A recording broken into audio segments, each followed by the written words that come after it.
আসসালামু আলাইকুম রহমতুল্লাহি ওবারাকাতু। প্রশ্ন করেছিলেন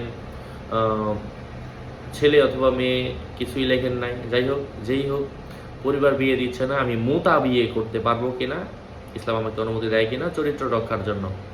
হ্যাঁ, যদি এমন হয় চরিত্র রক্ষার জন্য আপনি বিয়ে ছাড়া টিকতেই পারছেন না, হ্যাঁ, তারপরেও মুতা বিয়ে করা যাবে না। আর যারা টিকতে পারছে তাদের তো আর মুতা বিয়ের প্রশ্নই ওঠে না। যাই হোক, মুতা বিয়ে এটা একটা নিষিদ্ধ বিয়ে। ইসলাম কখনোই এটাকে অনুমতি দেয় না। এটা হারাম হয়েছে তো হারাম হয়েছে, এটা কখনো করা যাবে না।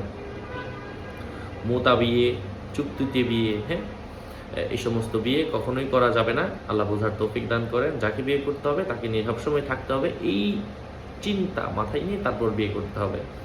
আল্লাহ বোঝার তৌফিক দান করেন। এটা ছেলেরাও করবেন না, মেয়েরাও করবেন না, এটা মারাত্মক, এটা গুনাহের কাজ।